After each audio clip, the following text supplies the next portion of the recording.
The views and opinions of the host and guests are their own and do not necessarily reflect the position of the management and staff of Guardian Network.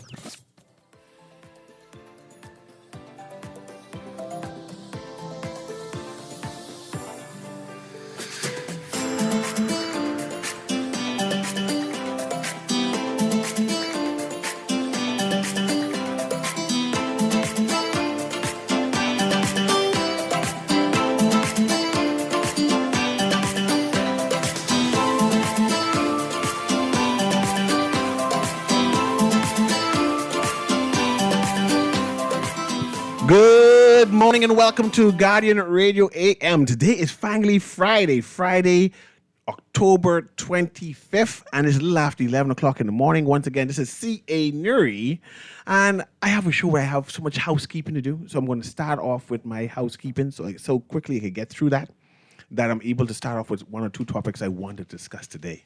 Okay, first topic. Paul Fernanda giving out all kind of tickets today. Guardian Radio is giving away 100 tickets. We have 100 or more because people been walking in all day. We're giving out 100 tickets. The Bahamas is playing. This is a baseball ticket at the new stadium. The Bahamas is playing against Curacao at 7 p.m. today at the Andre Rogers Stadium, right? The place is going to be packed.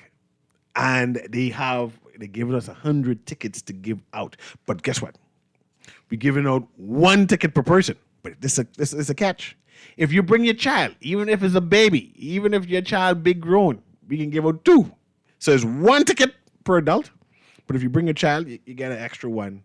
No matter how old the baby is, we give you that second ticket. So that's between now and 5 o'clock maybe, or until all the tickets run out. Right. Yes. So that's Guardian Concierge Desk downstairs, the help desk downstairs. You can come up and present yourself. You get that one ticket to watch the Bahamas beat up on Curacao. That starts at 7 p.m. today at the Andre Rogers Stadium. Or if you bring your baby with you, young child, you get an extra ticket just because they bring it. So you can get a second ticket that way.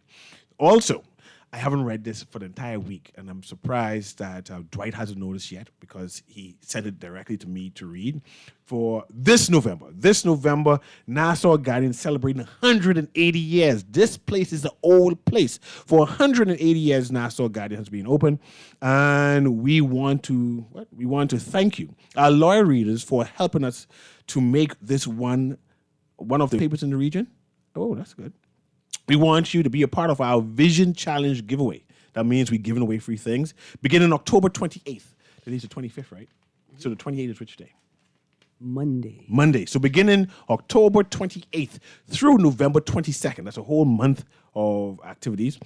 All you need to do is find the hidden Nassau Guardian 180 years logo. So there's a Nassau Guardian 180 years logo, which is printed every day in the Nassau Guardian newspaper. And you could win big prize money. So you look through the newspaper, look for the Guardian 180 years logo, and you bring that in, right? And just purchase your daily Nassau Guardian newspaper every day, beginning Monday, October 28th. Find the hidden 180th Nassau Guardian logo, cut it out of the page, mark the spot, write your name and phone number on clipping, drop off your entries at the office on Carter Street. That's where we located? That's where we is right now. I always say it's Nassau Guardian opposite Kentucky. I didn't know it had a name, the street. Don't let the fact that there's not a sign suggest that the road doesn't have a name. Yeah. And I just say down the road from the head office. I didn't really know, In fact, we are number 5. We are number 5? Carter Street? Mm-hmm. I didn't know. Where Horseshoe Drive Are we number 4? We number 4? See, we're getting corrected. Thank you very much. When they change the number? You just don't know where we is. You worse than me. Because I just the Nassau Guardian. Right? Anyway, when they did the house numbering exercise? Yeah. My house is number 2. Okay. I got 2 2s on my house, though. There's 22. No, it's 2. Yeah. But the 2's a different color. I said, but what happened to you're not going to remove the O? They're different colors. People will know. There's a difference. It's a difference. Yeah. Okay. One black, 2. One blue and white, and one black and white. Yeah. It reflects your neighborhood. Yeah. Yeah. And every Friday, November 1st, November 8th, November 15th, and November 22nd, there'll be one drawing will take place to win and pick the lucky winner.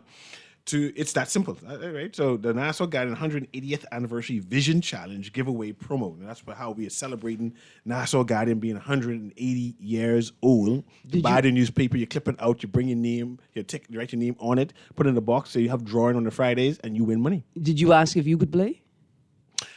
April, can I play or my wife play for the 180 Vision? No. What about me? I don't have a wife. I can my play, wife right? don't work here though. She doesn't. I am affiliated. I can even ask you if you'll help me on a pension plan though, or a retirement plan. But I affiliated and I can't win nothing. Don't ask them. Don't ask them that, right? Don't ever ask anybody to put you on a. When I asked my Grammy about a retirement plan when I was waking, but she said I could retire you right now. Early. No, that's okay. Yeah. That's No. So that's what the two things, the housekeeping things I want to do. Now on to what I want to talk about, and I have like 2 or 3 things I want to talk about. Okay. Okay, yesterday we discussed the issue scenario that's happened in Grand Bahama with the lady with the old folks home, right? I don't necessarily want to talk about that because we mashed that up yesterday in terms of the conversation. This conversation I want to have is similar, but different. And I want the listening audience to participate in that, and I want you to give commentary on it. This is what my issue is. We are short of facilities for elderly people to stay. Right? In Princess Margaret Hospital, I'm not sure if you know, but it's on the news. We have elderly senior citizens who have checked in for whatever medical issues they had and unable to check out because their relatives Cannot provide the medical care that they need at a home location. not that. They refuse to pick them up.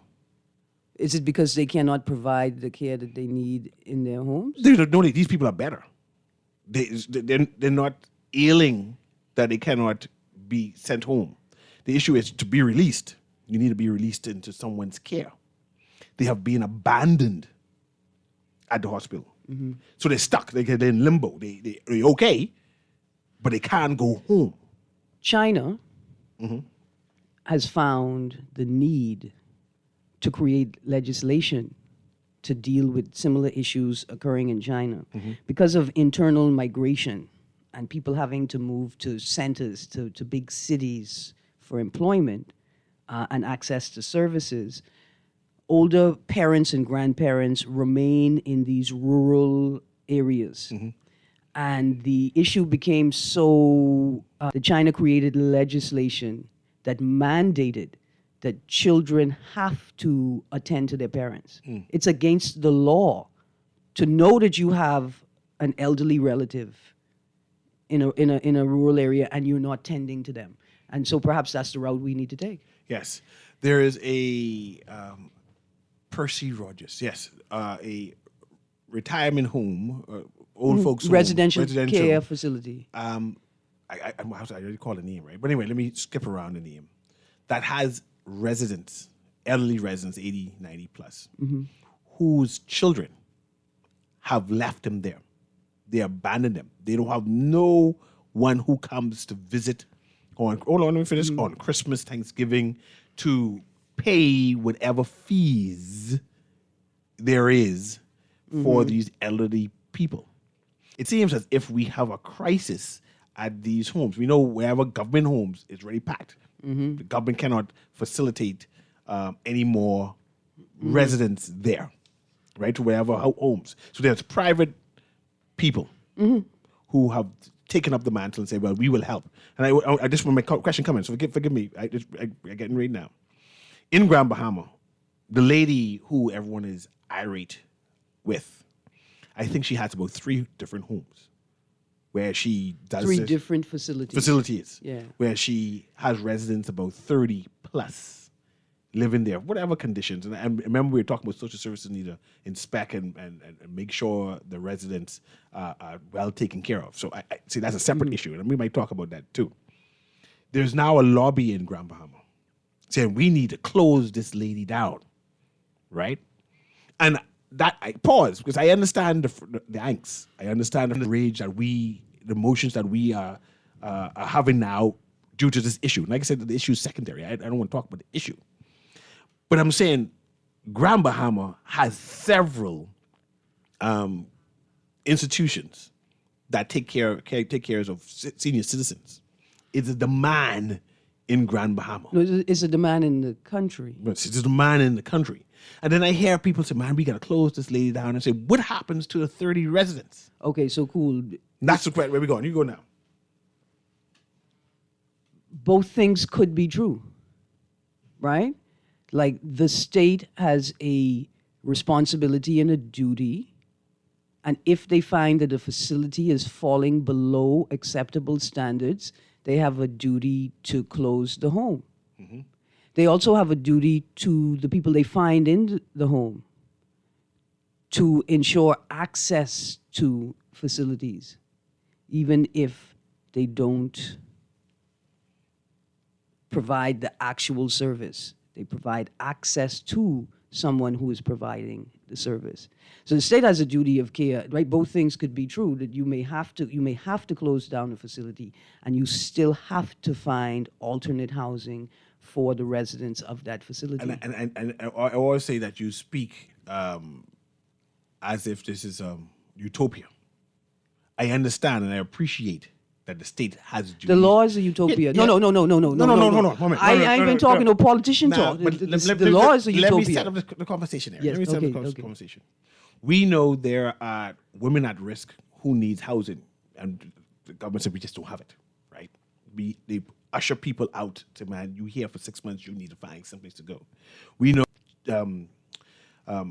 families that the government said, you've been living inside this apartment now for 20 years, this government-sponsored apartment, you need to make space for these other 200 people who are on our waiting list. Mm-hmm. We have people who are waiting. Mm-hmm. We know we have people living in cars. We know that we have people at Sandlands, geriatric, mm-hmm. right, who've been the elderly people been living there. They're able to just go there and do whatever services and come out. Their family has abandoned them at the geriatric ward. They just can't leave. Mm-hmm. We have people at Princess Margaret also. Their family has abandoned them. They just can't leave. We have people at the government facilities, the old folks home, whose family has abandoned them, right? The government's being taxed, overwhelmed by trying to. What people just talk about in church? I don't know what they talk about in church. I mean, because you keep reminding me I don't go. I don't know what they be talking about. But the in church overwhelmed too. The church always donating and doing things too. No, I didn't say the church. I say what people is be talking about when they in church. God. What do you think people be talking about when they go in church? God and being safe. You realize that's what we talking about. I don't know if I go in. Hell could be hot, Aaron. I trying to save your soul. Grand Bahama hot right now. Yeah, I don't know. Hot. I don't know. They further up north. They nearer to the south. That's what I saying. But my point, and this is what the conversation is, right? What can be done to help the government and the facilities, help the demand? This calling for Miss Knowles to close her place, knowing that there's a shortage in Grand Bahama, shortage throughout the Bahamas, shortage on the Family Islands, right? Even in need of beds, they have old facilities, right? Mm-hmm. We are hurting as a country, and I'm not sure if we having the type of conversations that we, the public, the general public, say, hey, I see we short. You all need some beds and linen. Mm-hmm. We, during community service. Because I know my child at St. Anne's, they used to go to there's an old folks home right on that Fox Hill Road. So Christmas and before school closed, the grade 12, the swim team, the basketball team, they go and donate as part of their give back. Community service. Yeah. But I want to know, are all of the schools doing that? Or we just say, man, out of sight, out of mind? Well, it's okay. It's out of sight, out of mind. But let's start here. What can be done, right? The first question you ask. And I think we have to have a conversation to determine collectively what can be done immediately, what can be done in the short term, in the midterm, and in the long term, right? In the immediately, right? The question of what happens to the residents in a facility if the state, upon inspection of the facility, determines that the facility needs to be closed, right? In the absence of other housing options. Well, the first thing that we could do is encourage people to build housing for Bahamians and focus on Bahamian needs, as opposed to encouraging people to build housing options for tourists and the Ministry of Tourism. It's the first thing we could do. We have a whole lot of people who have now become established members of society, but it appears they have no interest in being actual members of society, as opposed to building affordable home housing options for Bahamians. They want to build affordable housing options for high-end foreigners, right? We have a real housing crisis, and perhaps this will highlight it. We need not just affordable housing for young people transitioning into adulthood, for young people transitioning from the outer island to New Providence, right? We need affordable housing options for young mothers, young fathers, young families. Whose job is that? Who's responsible for that? The state has a responsibility to ensure access is available. So I want you to stick up in there. Yeah. Because our Minister of Housing is bragging that she's building houses like crazy. They come popping up from popcorn. But when last has our government did a groundbreaking, because we're doing groundbreaking every other week, a groundbreaking ceremony for an apartment complex for indigent families to say, well, because I just drove through on Market Street and through the side corner of Market Street. I didn't know we had so many pink apartment buildings, government buildings that helps inner city people. But when last was one built? Is that part of the government's mandate, creating spaces where poor people can live? So, is it the government's job to house people? No. The government does have a duty of care to ensure everyone has access, right? Has equal and equitable access to housing. It's slightly building houses. When it becomes egregious, I say good morning to my return to idealism friends. When it becomes egregious is when you find that the government is fraternizing with individuals who have the wherewithal and the capacity to provide this access, but prefer to focus on high-end housing options. It gets better because it wouldn't be as big of an issue if it didn't appear, APPEAR, if it didn't appear on the surface as if the government was in collusion with the political and merchant class, because it appears as if they're solely focused on initiatives that drive greater tax returns to the government, right? So I'll ask you this. You use the word collusion, you use the word fraternizing, right? And I use the word appear. Appear. Most of the point, because it Yes, appears. Yeah. We have a number of mega millionaires who the government appears to be fraternizing. These, I could picture two different individuals whose millions were made through housing development. That's their business. They have companies that build houses, right? Since the government is intimately involved with them, daily talking, they nighting and giving positions to these people, should the government make overtures to these great men who have real money to say, man, you need to do more in terms of housing and affordable. No, that low-cost housing would cost $140,000 to $200,000. Smaller housing development where, again, at-risk families can get access instead of saying, oh, we're building another condominium, because that's what they're in now, too. They're building condominium for foreigners. They ain't doing nothing for us. What I expect the social scientists, right, the economists and the social scientists to have conversations, right, that make it very clear that in this Commonwealth of the Bahamas, the vast, and with the political and economic models that play, the vast majority of Bahamians are not expected to be homeowners. See, that's what the problem is. The problem is that you are telling people that they should be homeowners, but you're telling them that in an environment that you created, and that environment precludes the vast majority of people from being homeowners.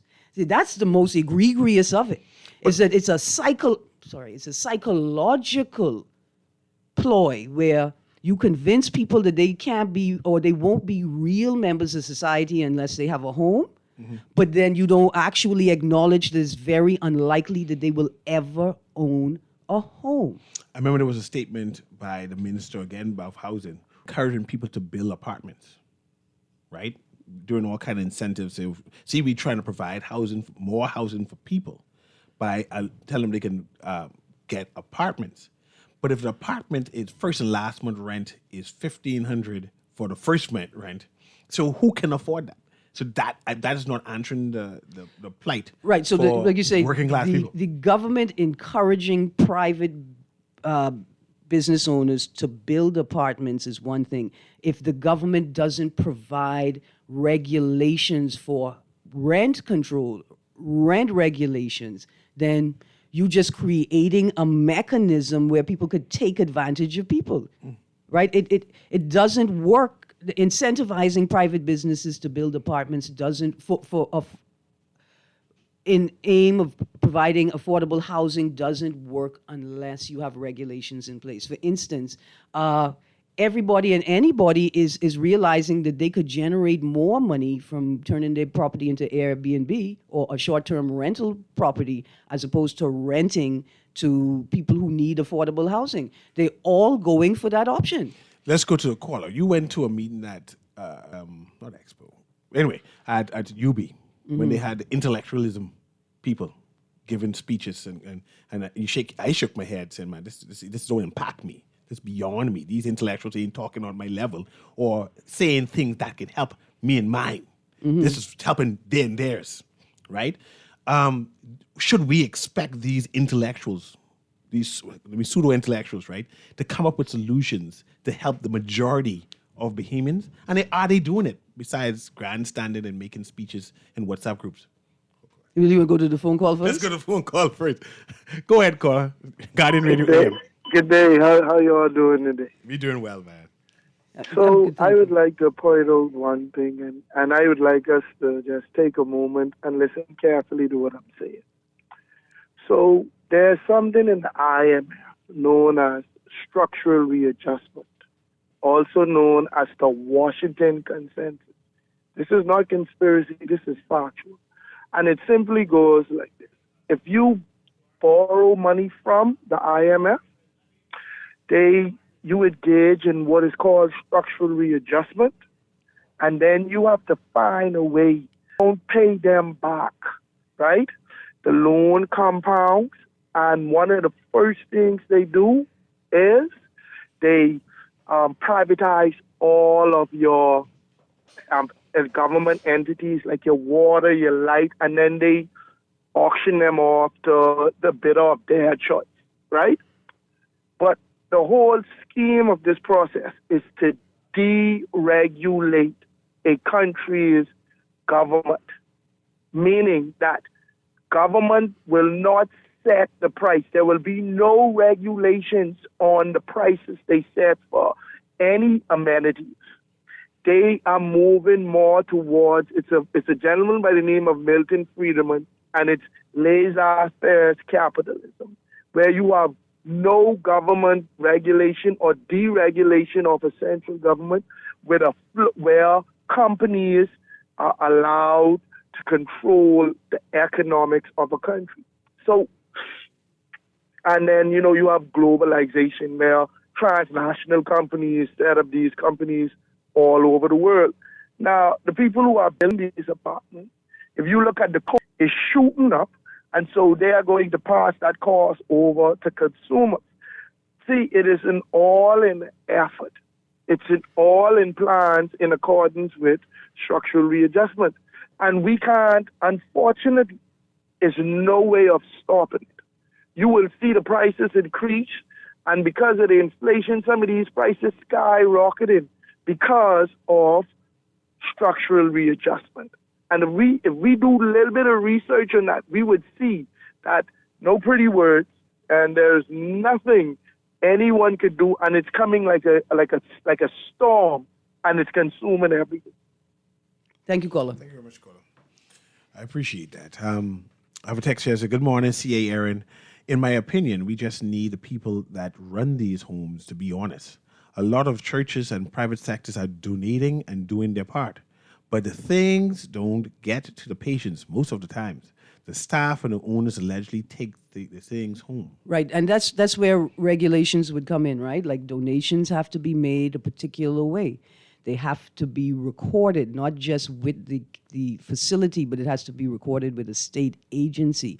You have, like we literally just sit here and say, politicians, y'all be honest. Okay, I going in the bush, I going to go do some teething, but when I come back, make sure y'all being honest. You have to create regulations and mechanisms to keep people within the scope of the law. Make it hard for them to be dishonest and to be crooked. When you say we just need them to be honest, we wake up and it's implied, right? It's implied when you're a caretaker of a geriatric residential care facility. When we wake up in the morning, it's implied that you're a decent person, that you act with integrity because you're taking care of vulnerable older people. But again, what's happening with the people who are still living at Princess Margaret Hospital, Sandlands Geriatrics Hospital? We have to break down our response. I think it would be great to look at what needs to be done immediately, what can be done in the short term, midterm, and long term, right? Immediately, if there are allegations or if after an inspection of a home, the state determines that the home needs to be closed immediately, there has to be a health and safety issue. For instance, we find that they're not taking care of the building. There's black mold in the building affecting the health of the patients. They got to be moved. We got to have emergency housing available, temporary, to move them until we identify a new space. If the living environment in and of itself is up to standard or beyond, then the question is, can we treat this like a land matter where the government acquires land? We can take your land and give you market value. Is it possible that the government step in and take control of the residential facilities and compensate the owner of the property adequately, even if at some point they will be prosecuted in the law for breaches, right? That's like immediately what needs to be done and what can be done. Do we have alternate housing available to rehouse these people, right? Another question, your staff. How quickly can your staff then meet with the family of the dependents that are in these care facilities to make new arrangements with new facilities? The state should make themselves available to facilitate that process with family dependents. Now, in the short and mid and long term, we're looking at policy changes. We're looking at enhancement and strengthening of regulations and legislation pertaining to this matter. But in all government safe houses, shelters, emergency and temporary shelter and housing options, space should be considered for geriatric people.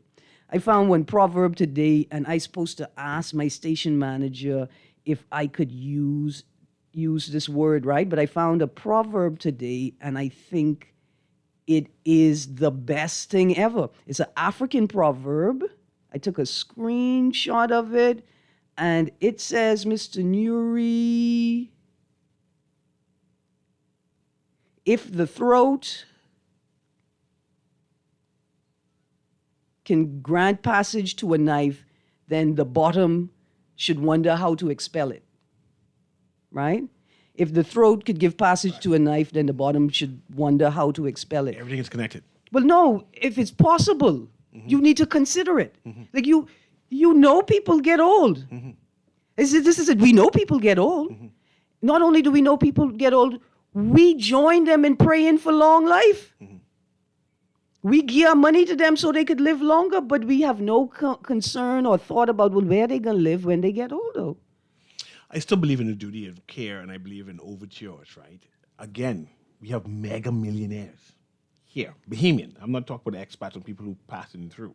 We have millionaires who've made their money here in the Bahamas. Hold on, and let's say we have millionaires that want us to join them in rejoicing and drag my foot barefoot through the ground. I grew up poor. Right. I grew up, my daddy was a subsistence farmer. My mommy was a nurse. I had to read in the side of the house where the light was. But then you don't even remember that poor people exist? Yeah. That you go in the neighborhood and give out dinner parcels or food parcels, right? Mm-hmm. But you're watching the guy live in his car as you drive past and give out the parcel to him Mm-hmm. to take it to his car. And then we must cheer you on. Say, man, you're doing a good job. Look how much things you've doing back. You give people food to cook, but don't acknowledge that you don't see no gas tank nowhere. Yeah. Yeah, And you give them chicken yeah. without no fridge and electricity. You give them Kraft macaroni and cheese, but they can't store milk and butter. Yeah. It's peculiar. Odd. But we grateful for them all the same. Yes. But when we come back, we'll transition because I want to talk about what's in that headline, an ambulance. Some of our drivers just big, right? They can't fit into the small ambulance. This is Guardian Radio AM with C.A. Newry. Of course, I have Aaron Green with me. And we're going to talk about the ambulance next, right? We'll be right back.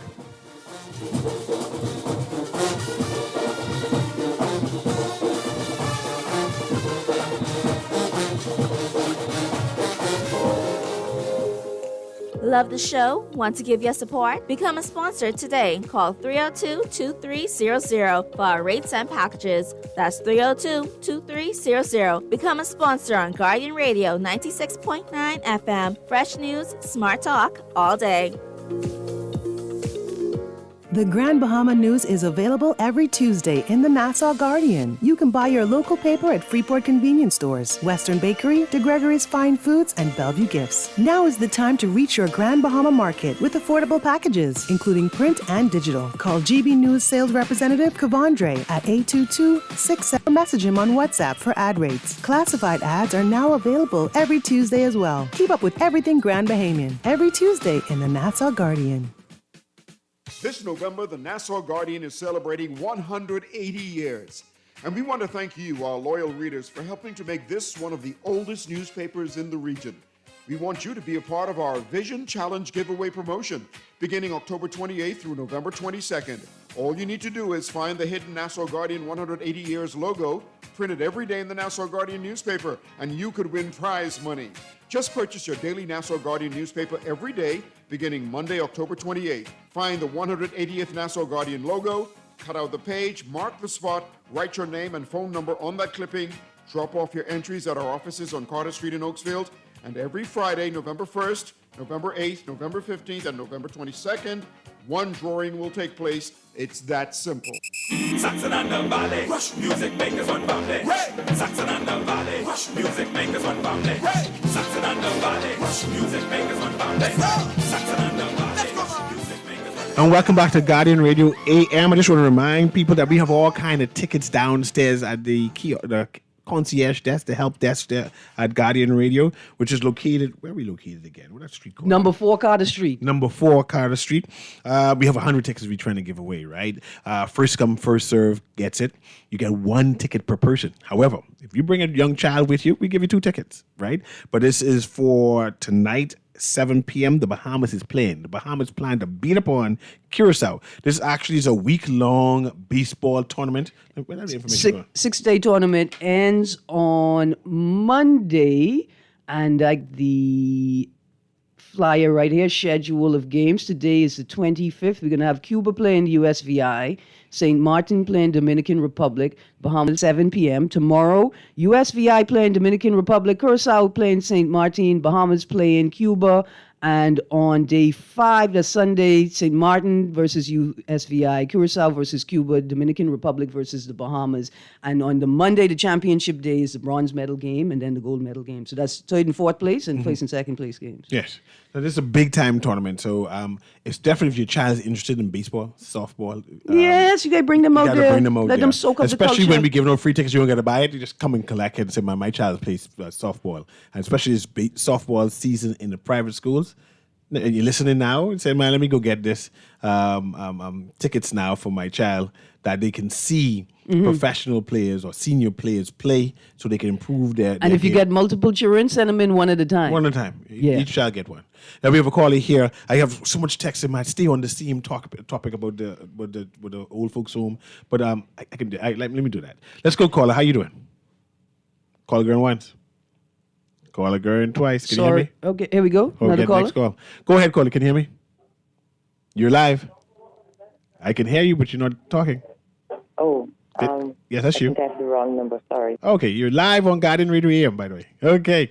The text says, Blessing CA and Lady Green, you are very smart. So right, the government needs to use their closeness to the rich and wealthy worldwide to build more housing, even high-rise housing for the total general public, plus more care home facilities for senior citizens and hurricane shelters, even more hospitals around the islands of the Bahamas. Also punish the caretaker or owner of old folks' homes in Grand Bahama.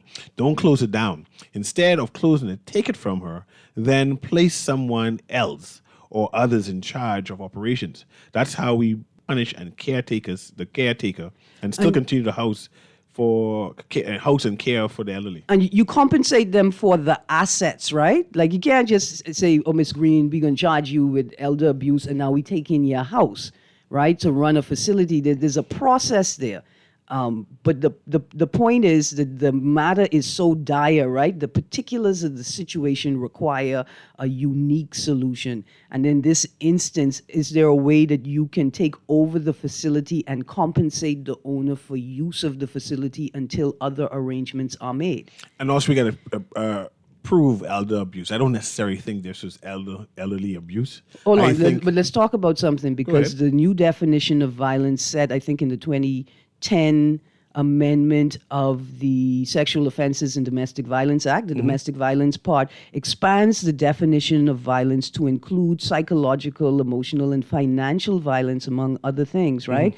And so elder abuse this may be, we should determine whether... Investigate. Right, because withholding money, making decisions for them, coercing them into making decisions about their money and assets is financial abuse. And all that needs to be investigated. Right, and then we also need to make a distinction between financial abandonment and psychological and emotional abandonment, right? And these two things are very important, because we live in a society where many parents tell their children, I only have a financial responsibility for you. Yeah. I only have a legal responsibility for you. I don't care about your feelings, right? But when you become elderly now, you expect something entirely different from your children. And perhaps what we are seeing is the culture that we've entrenched in our children unfolding and expanding before us. The next point I want to make is that, we live in a capitalist society, but I think it's important for the government to consider the state that it is encouraging wealthy Bahamians to build housing options for tourism,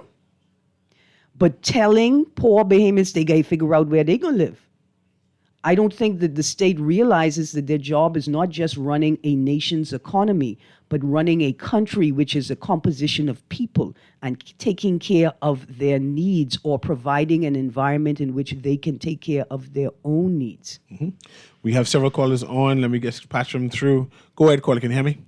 Yes, good morning to you, and good morning to Ms. Green. Good morning. Morning. Ms. Green, my comment had to do on the lines of what you was talking about just now, but it should be a serious crime to operate that type of business without a business license, eh? I mean, but it would require a business license as well, right? But I think there are other patients that are more important, like depending on the type of care that you're offering. The caller yesterday indicated that dementia care is far more extensive than what we would, consider regular geriatric care or elder care. Yes, because I feel as if before you could even operate that type of establishment, you know what I mean, there should be certain checks and balances that you should be able to pass first. That's why I said, you know what I mean. Right. And just because you passed it once doesn't mean that you are authorized forever. There should be regular inspections to ensure that you're maintaining the standards. Of course. But the point I wanted to make, Ms. Green, like when you're talking with the government, I feel as if the government has a real responsibility to provide, like you said before, the environment where everything is looked after, not just that financial thing. The kind of way they like to talk about the government is supposed to facilitate business, etc. But we need to really think about the human part of society too. I feel as if, I don't know if anyone said this, but I feel as if that in every community, in every constituency, there should be some type of facility that can look after the elderly people, right? They should provide a pickup and a drop-off service for those who cannot provide it. And or whereas individuals who are heading to work, who doesn't have anyone to mind the individual during the day, but they can look after their parents during the nighttime, they could just drop them there in the morning and pick them up on their way home from work or something. And in the facility, they should have things that keeps the individual's mind sharp, teach them how to play a new instrument, how to play chess. Games like you know what I Sudoku mean? and backgammon and Yes, crosswords. yes, bingo and all those different other things, and just provide an environment, even gym, you know, that kind of way for them to exercise and do everything else. But One just, second. Check out today's Guardian. On the back of the main page, you'll see Ministry of Housing and Urban Renewal. Seniors shine at Urban Renewal, Your Wellness Matters Extravaganza. So they had an exercise session for elder people. You spot on, caller. You spot on. Yes, and like I said, what they need to do is they need to put this in every community, and I mean that way too. Like aside from having it where you have regular individuals who are employed who make a salary, you know what I mean? Then you can have individuals from the community volunteer their time and go there also to even make it easier, and you know, that kind of way. Absolutely. Because in that way people could volunteer. Like I might be able to play an instrument. I can go there and volunteer my talent. You know, that kind of way to try and teach someone my skill or whatever the case may be. But we need to try to build better communities, Ms. Green, you know? And we really need to see to it that if money is going to be spent in this country, right, let's not have it being wasted, given to individuals who don't need it, who should be home sitting on instead of on the job, or just wasting it. Let's see that this money can be put to good use, man, because there's too much sufferation. But I feel as if those elderly homes, at least they can go in there now and really, like, hopefully, like, really, you know, investigate what's going on. And like you say, Ms. Green, keep up with it, you know, that kind of way. Because in this country, we just like to, like, if something, you know, break out, we look at it for a second, and then when anybody look at me, just let it go back to normal, you know. But like I said before, we really need to have in every constituency elder care and that caters to the elderly in the community. Okay, thank you very much. Thank you very much. 2 points. Then thank you to the caller. We need men. Yeah. Because older men are going to be a little more comfortable with men.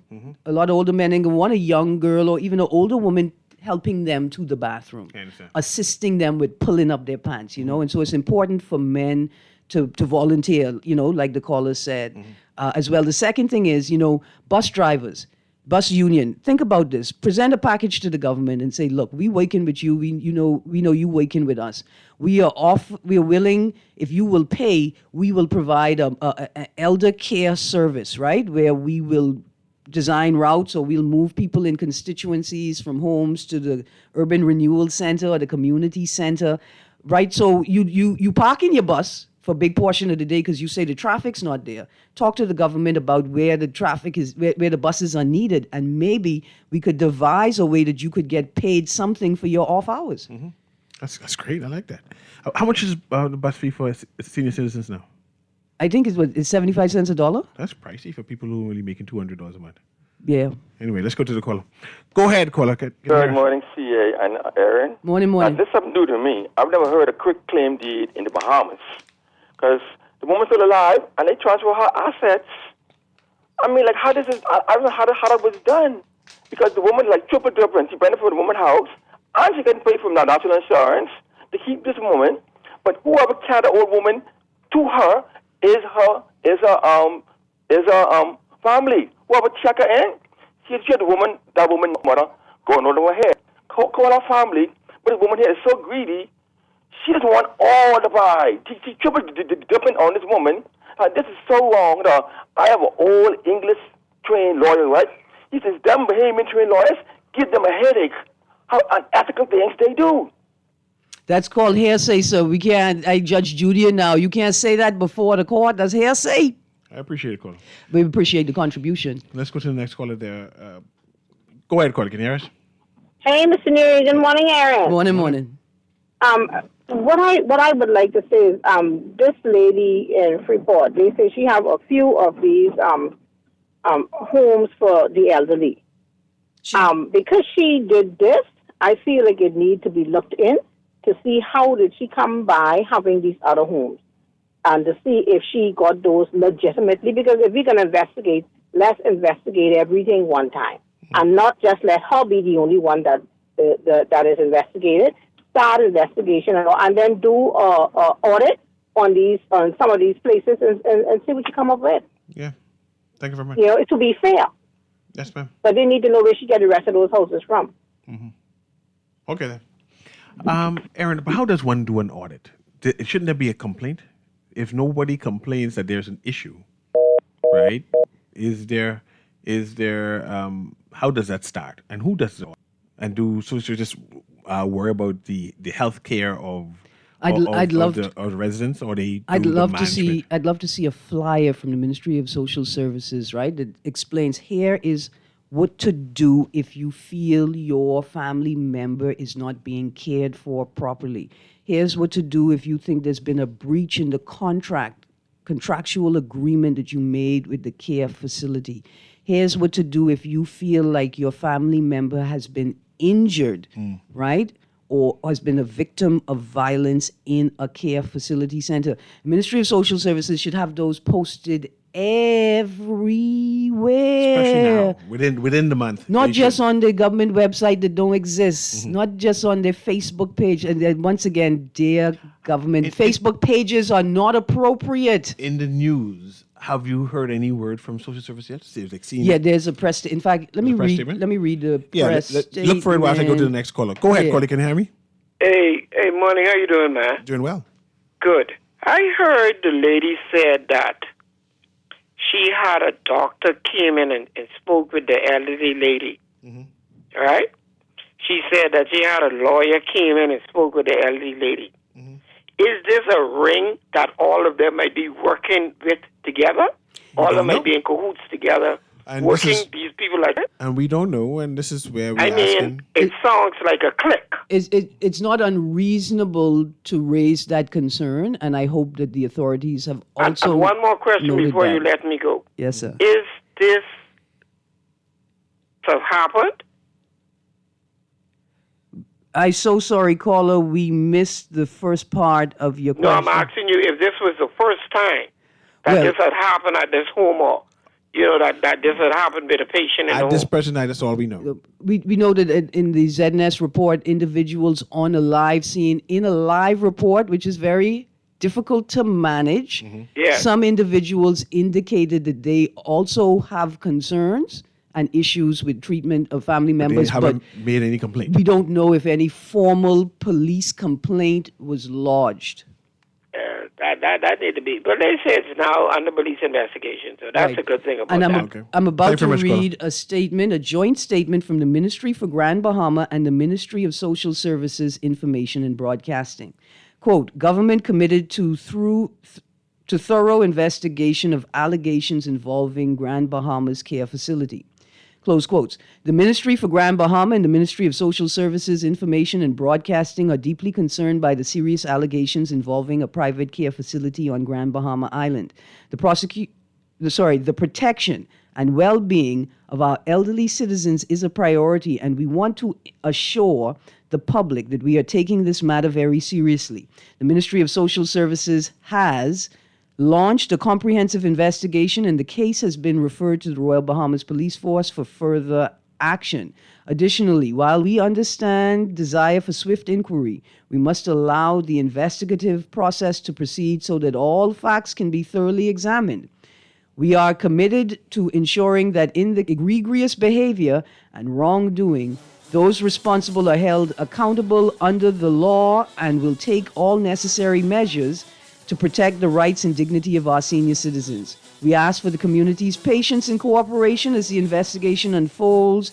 The Ministry of Social Services will continue to monitor the situation closely, and we will keep the public informed of any significant developments. We encourage anyone with information that could assist in this investigation to come forward. Our commitment is to uphold a safe, respectful, and supportive environment for all elderly residents in our community. Signed, Government of the Commonwealth of the Bahamas, October 24th. Good. So the investigation is pending. Yeah. And we wait for that. In the meantime, the place remains open. You remember the demonstration about the missing Oban files? Yeah. You remember it? Yeah. It didn't look like what we saw in Grand Bahama yesterday, though. Yeah. Yeah. Yeah. This has been Guardian Radio AM with C.A. Newry. Thank you very much, Aaron Green. We see you next week. Monday? Yeah. Road to Halloween. Yes. Drop off all Halloween candy for Aaron Green at the Guardian at the front desk. Good.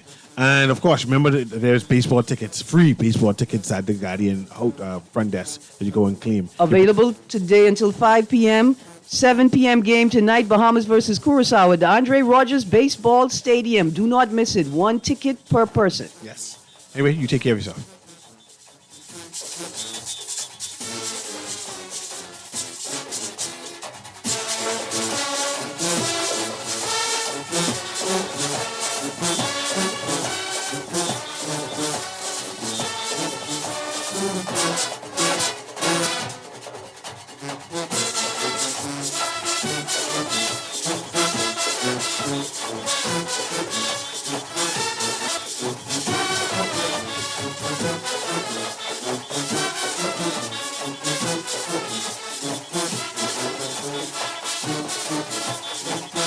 This is Guardian Radio 96.9 FM, Nassau, Bahamas.